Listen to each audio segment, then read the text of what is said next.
Believe that. We're getting sources from all over the place, Dave. One of our listeners contacted me. His name is Robert Burton. He has an inside with a ticket agency. And he says here, "Hey guys, for what it's worth, my wife has a good friend whose job is in VIP ticketing. She works different touring bands, managing the various guest lists and artist access. She's worked with the Allman Brothers, My Morning Jacket, Kings of Leon, and a bunch of other national acts. She's been a Van Halen fanatic since high school, and she tells me she's lobbying for a job on the Van Halen summer tour. She said she's bummed out that the tour is not going to happen.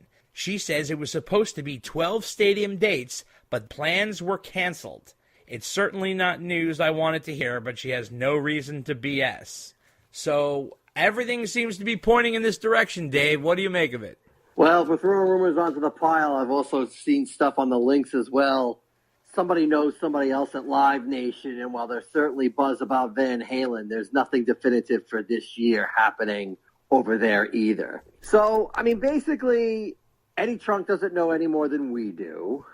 And, I mean, at this point, like you and I have been saying, I mean, we're in March already, almost into April, and there's been no announcement. So it's either now or never, right? Right. And so none of this surprises me. And sadly, none of this surprises me either that the band is so dysfunctional that apparently they can't do what every other artist does, which is get their stuff together and go on the road and tour. Yeah. Right? I mean, it's not that hard. Right. So, I know. I mean, so I don't know. I hope these guys get it. It's just so frustrating. I just hope these guys get it together and do something. I know. Because look at us. We're hanging on to breadcrumbs of he said, she said. It's crazy. It's true. It's gotten really out of hand. You know, it's sad that it has to be along this path. You think people who have done this for over 40 years would know how to do this already. But it just, I don't know, it just takes so much. I tell you who must be pissed. Yeah, Sammy must be pissed going, I left the whole summer open.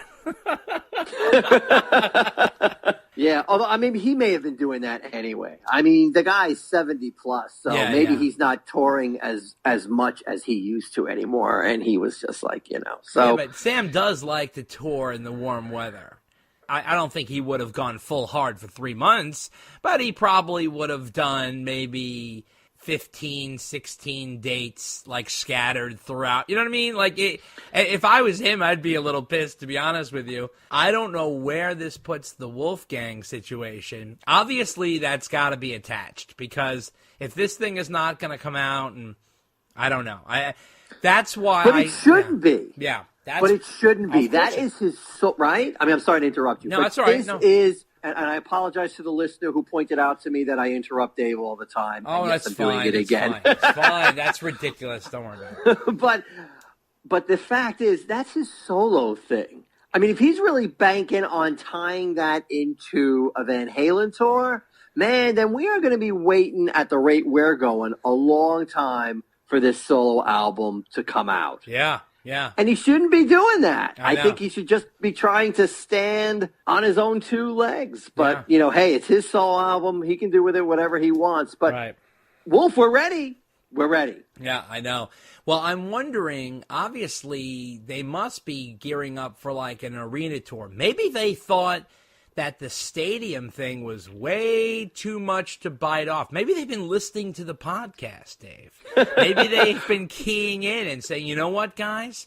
Dave and Dave really think stadiums are a little bit of a overshot. So, I don't know. I mean, Dave, at their height of their fame, they've never done stadiums. And I'm not counting Monsters of Rock, because that was an all-day festival. It's hard to just pull that out now. I think somebody might have advised them, you know what, guys? I think it would be a huge arena hit, and it's already crowded right now. Let's wait till 2020, and we'll have time to really put this together, and we'll see what happens. This is what I foresee, you know, or I actually predict or think that that's what's going on. You know, I mean, it just seems to be that way. I also think it's the reason they pulled out of Classic East. Why they can't shoot? You shouldn't shoot their load there. If you're gonna really do it, Let's save it. Let's not just go to Classic East, get a quick payday, and no, let's if we're gonna do it, let's really do it. Like, so I don't know. It looks like 2020 might be the year, Dave. Might be a huge Van Halen year because there's a lot of people touring this year, like immense amount. So maybe, this is the one that they say, you know what, let's seek out some clearer real estate. We can really go for it hard. So, but I think that the stadium thing was, imagine if that failed. It would be horrible. You know what I mean? If you're playing half-empty stadiums, it's just better off doing some tight arena shows. You know what I mean? Like, Van Halen's good in an arena. I think they're better indoors, to be honest. I think that they're way more of an indoor arena act than they are an outdoor stadium act. And I think we learned from the Shed tour from 2015, nothing wrong with the tour, but I think they were much better inside. I just think they're better that way. What do you think? I don't think it's an inside versus outside. Okay. I think your points about it being crowded are very valid. Yeah. I think somebody talked some sense into them. Yeah. That, hey, if you guys are looking to play stadiums, you're not going to be able to do it by themselves. Right. Or I'm sure somebody tried to pitch the idea to them, and then they started shopping around. Right. And then either nobody was willing to do it, or everybody was doing their own tour already, and the timing was bad, and it just didn't pan out. No. Or maybe it was like Van Halen was like, all right, yeah, we'll do a stadium tour, but we're headlining, and then the other band was like, no, that's not happening because we're bigger than you, and we're not, and we love you guys, but we're not opening up for you. So a whole bunch of that kind of stuff is probably going down, and of course, I think it's also they take too long to make a decision or do whatever they want. And by the time they said yes, no, thumbs up, thumbs down, it was too late. It was already crowded. Yeah, right. If they had actually put it all together early in the year and announced it first or early, boom, then that would have been fine. Then everybody else would have had to figure out how to catch up. Right. But what? There could be a big bonus here, though. What we haven't even a factor we haven't even talked about. Maybe there's new music attached. Maybe they want to spend the time putting together some new music so they can really tour behind something. Because Eddie likes to tour with new music. He rarely likes to go out with nothing. I would love for that to be the case. Yeah. I hope so. I hope they take advantage of that they've got a whole nother year. Yeah. And, it doesn't have to be a whole album. Right. It just has to be, it could just be a handful of songs. Right. They release, slap it on, another greatest hits, which I know is frustrating and waste of time. But, these days you could buy songs individually. Yeah. So you just buy the 3 or 4 songs by themselves. Right. Boom, you're done. Really, that's good enough for me. I'd rather them release 3 or 4 good songs than, painfully trying to put together an album. Yeah. But we love Adcot, so there really wasn't, that album was phenomenal. Will Lightning strike again? I don't know. Yeah. But I just hope they do something. We're just sitting here twiddling our thumbs.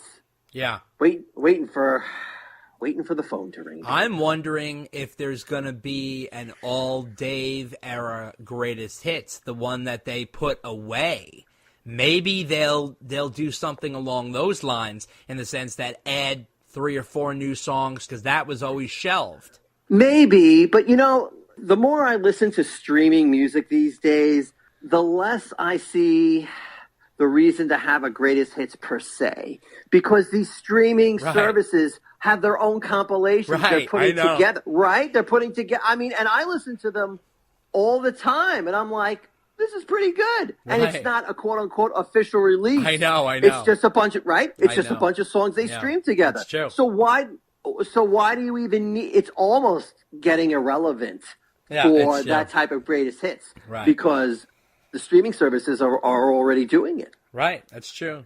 Motley Crue recently did it with the Dirt soundtrack. It's almost like a greatest hits with 4 new songs. Maybe they're thinking along those lines. who knows? With the success of The Dirt and Bohemian Rhapsody, maybe these guys will be like, hey, let's put out a Van Halen Netflix.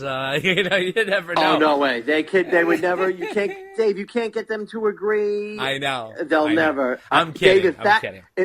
Well, I hope so. Because look, if that happened, I'll be the first person to go on this podcast and go, sorry, I was wrong. Happily, I was wrong. But Dave, you know that ain't happening. I know. We'll see. We return you now to your regularly scheduled program.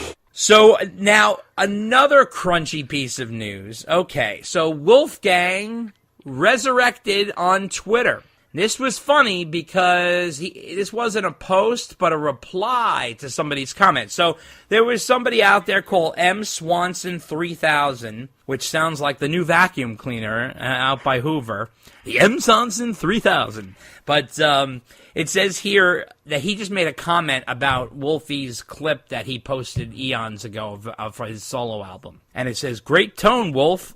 Are you on guitar and bass?" And Wolf replied, "Hey, thanks. Yes, drums as well." Then M. Swanson 3000 replied, "Damn, dude, that's fantastic. The best part to me is despite all the work you've done with your dad and your uncle, you really got your own sound going on here. I hear the influences, but you've got your own voice.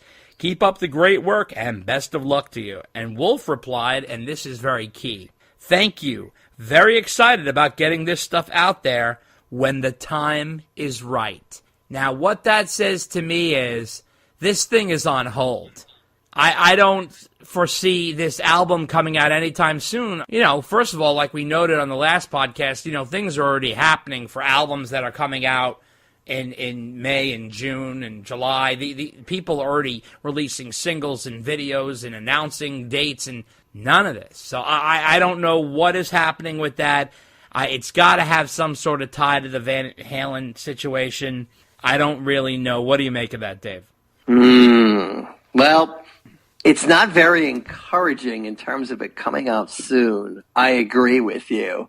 If he had said something like, "Oh, so glad you like it. Hang in there. It's coming out soon. Just got to tie up some loose ends." Okay, then I would have been psyched. But like when the time is right, like when is the time going to? The time is right now. It's unbelievable. It's in the can. Absolutely. What are you waiting for? I don't know. It's all mixed and mastered and everything. I guess. We're ready, Wolf. Wolf, if you're listening, or friends of Wolf are listening, we are ready and waiting with bated breath. And my concern is the longer he waits, the less people are going to care. It's not like Guns N' Roses' Chinese Democracy album, where the myth just keeps growing and growing the longer it takes. Right. So I just really hope we hear from it, man, by the end of this year. I mean, if he's alluding to something like when the time is right, which means after Van Halen does some shows, all right, great, I'm ready. But could somebody please just clue me in on a general timeline about what's going on? That would be wonderful. It really is unreal. I've never seen anybody like this, but this band is like just radio silent, and no one knows what's going on. There's no mention of it. And speaking of which, it goes on to our next news item, which falls right into this. David Lee Roth went on the Joe Rogan Show, which is the largest podcast there is out there in the entertainment business. Joe Rogan is a stand-up comedian. You might know him from Fear Factor or News Radio.